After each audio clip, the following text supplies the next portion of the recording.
এটা হচ্ছে লটকন, আর এই হইতেছে গাছ।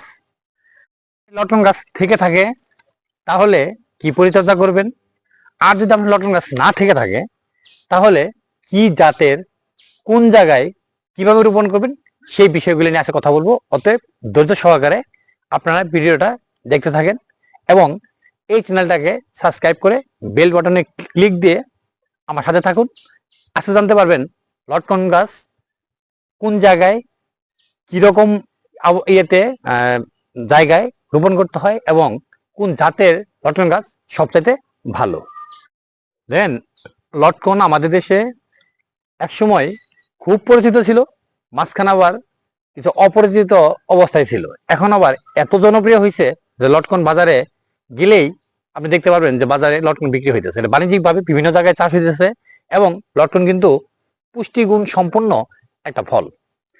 লটকন গাছ যদি আপনার না থেকে থাকে তাহলে আপনি যে লটকন গাছ যদি লাগাতে চান তাহলে আপনাকে অবশ্যই প্রথমেই যে বিষয়টা চিন্তা করতে হবে সেটা হচ্ছে লটকন গাছের গাপনিং এর একটা চারা, তার মানে কলমের চারা, গাপনিং এর চারা এবং ভালো জাতের, ভালো মানের। এখন ভালো জাত এবং ভালো মানে আপনি কি করে বুঝবেন? আপনি কোনো বিশ্বস্ত নার্সারি থেকে আপনাকে এই জাতগুলো সংগ্রহ করতে হবে। যেমন ধরেন আমি এই যে জাতগুলো সংগ্রহ করছি বিভিন্ন ইয়ে থেকে, নার্সারি থেকে। এই গাছটা নার্সারি সংগ্রহ করলেন গাপনিং চারা, এখন রোপণ করবেন কোথায়? যেখানে পর্যাপ্ত রোদ পড়ে সেখানে যদি রোপণ করেন তাহলে আপনি লটকন গাছ থেকে আশানুরূপ ভাবে কোনো ফলন পাবেন না। কারণ লটকন গাছ ছায়াযুক্ত স্থানে ভালো হয়। ছায়াযুক্ত স্থান বলতে এরকম না যে সবসময় অন্ধকার পড়ে থাকে, এরকম না। যেখানে আলো ছায়া, সূর্যের আলো সরাসরি পড়ে না, পড়ে অল্প সময়ের জন্য 1 থেকে 2 ঘন্টা, 2.5 ঘন্টার মধ্যে পড়ে, কিন্তু আলো থাকে, আলো ছায়ার মাঝে এই লটকন গাছ সবচেয়ে ভালো হয়। এটি খেয়াল করলে বুঝতে হবে যে কিন্তু উপরে কিন্তু খুব একটা আলো নাই, সূর্যের আলো খুব কম পড়ে। কারণ সূর্যের আলো বেশি পড়লে এই গাছে লটকন ভালো আসবে না। তারপর সংগ্রহ করার পর আপনাকে যেটা করতে হবে, তার পূর্বেই আপনি একটা গর্ত করে নেবেন। গর্তটা করার সময় নিচের মাটিটা উপরে রাখবেন, উপরের মাটিটা আর সাইডে রাখবেন। রেখে জৈব সার, তার মানে গোবর অথবা ভার্মি কম্পোস্ট এর সঙ্গে টিএসপি আর হচ্ছে পটাশ সার পরিমাণ মতো মিশিয়ে মাটির উপরের মাটির সাথে মিশিয়ে গর্তের নিচে দিবেন। আর গর্তের উপরে মাটিটা উপরে রেখে দিয়ে 8 থেকে 10 দিন পর সেখানে চারাটা রোপণ করবেন। তাহলে আপনি লটকন গাছটা খুব দ্রুতই বাড়বে এবং লটকন খুব তাড়াতাড়ি খুব ফলন দেয়। যদি গাপনিং চারা হয় তাহলে আপনি 2 থেকে আড়াই বছর কিংবা 3 বছরের মধ্যেই ফল পাবেন। এখন যাদের লটকনের গাছ আছে তারা কি করবেন? লটকনের গাছের তেমন বড় কোনো রোগ নাই, খুব যে একটা রোগ হয় তা হয় না।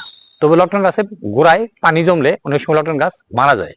তবে এই বর্ষাকালে লটকন গাছে কিছু ছত্রাক আক্রমণ করে আর কচি পাতায় কিছু পোকায় ধরে।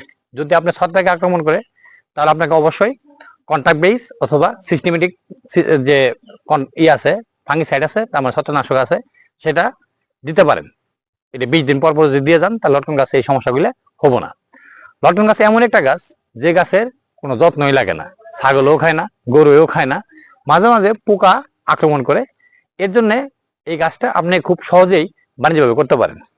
আর যদি পাতা খেকু কোনো পোকা আক্রমণ করে, যেমন ধরেন এখানে পাতা এই যে করে নিছে, মাঝখান থেকে খেয়ে নিছে, এই যে পাতা মাঝখান থেকে ই করে নিছে, পোকায় খেয়ে নিছে। কিছু পোকা আছে যেগুলো আছে পাতা খেকু। এই পাতা খেকু পোকার জন্য আপনার অত শক্তিশালী কোনো কীটনাশক ব্যবহার করার প্রয়োজন নেই।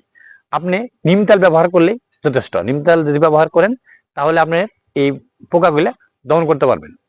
আর এই গাছের সার দেওয়ার নিয়ম হইতেছে বছরে 2 বার।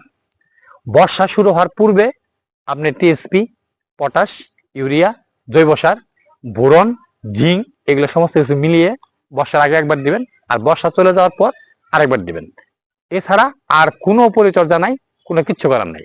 যদি আপনি এভাবে যদি করেন তাহলে এরকম বড় বড় লটকন আপনার কাছে ধরবে।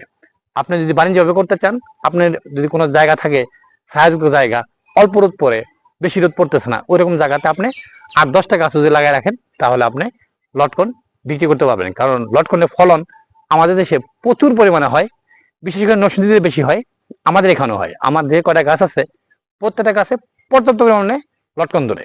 তো লটকনের চারা রোপণ করার জন্য এখনই সময়, এই বর্ষাকালে আপনি রোপণ করেন এবং এরকম ভালো ভালো লটকন পাওয়ার চেষ্টা করেন। ধন্যবাদ।